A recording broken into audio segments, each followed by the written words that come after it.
हरे कृष्णा, राधे राधे। हम सभी साधक वैदेही की आत्मकथा श्रवण कर रहे हैं। भाग 96 गतांग से आगे। आप जिसे आजकल श्रीलंका कहते हैं वह सिंघल द्वीप है, वो लंका नहीं है। हाँ, सिंघल द्वीप लंका के पास में ही था। इसका प्रमाण श्रीमद्भागवत जी में भी है और वाल्मीकि रामायण में भी। पर सिंघल द्वीप और लंका अलग अलग हैं। सिंघले लंकेति श्रीमद्भागवत के पंचम स्कंद के 19वें अध्याय के 30वें श्लोक में आया है। और जिसे आजकल मालदीव कहते हैं वह मारीच द्वीप था। मैं वैदेही अपनी आत्मकथा लिख रही हूँ। हम राम पत्नी सीता का हरण करेंगे।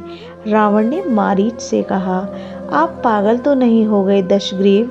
मारीच चिल्लाकर बोला था, हम राक्षस हैं, हमारा भी अपना धर्म है राक्षस राज, और हमारा धर्म है वीर धर्म। वीरता ही हमारा धर्म है, पर किसी की पत्नी को चुराना कहाँ की वीरता हुई? आप अभी मेरी बात समझ नहीं रहे या समझना नहीं चाहते। राम कोई साधारण नहीं है, इस बात को समझिए। ठीक है, आपकी बहन शूर्पणखा के नाक कान काट दिए राम ने, पर आपकी और आपके कुनबे की भलाई इसी में है कि आप उस बात को भूल जाइए। स्त्री संपत्ति है, रावण बोला। स्त्री पुरुष की भोग्या है और मारीच भोग्य वस्तु में उसी का अधिकार है जिसकी भुजाओं में बल है, पराक्रम है। तुम भीरू हो मारीच, तुम कायर लग रहे हो। स्त्री के हरण में कायरता कहाँ है? और मारीच, राम की पत्नी के हरण होते ही राम मर जाएगा, राम मर जाएगा। ये कहते हुए आकाश की ओर मुंह करके रावण खूब हंसा था। मेरी बात मानिए दशग्रीव, लौट जाइए लंका, मैं आपके हाथ जोड़ता हूँ, लौट जाइए। मारीच ने झुककर जैसे ही रावण के पैर पकड़ने चाहे, रावण ने लात मार दी। बेचारा दूर जाकर गिरा था, पर मारीच ने इस बात का बुरा नहीं माना। वो रावण के स्वभाव से परिचित था। मारीच शांत भाव से उठा और रावण से फिर विनय की भाषा में बोलने लगा था। आप अच्छे कुल के हैं राक्षस राज, और आप अच्छे नीतिज्ञ भी हैं। आपसे ज़्यादा शक्तिशाली अगर हमसे कुछ छीन भी ले तो उससे ज़्यादा भिड़ना उचित नहीं होता। नीति यही कहती है। राम ने क्या किया? बस आपकी बहन को विरूप ही तो किया है।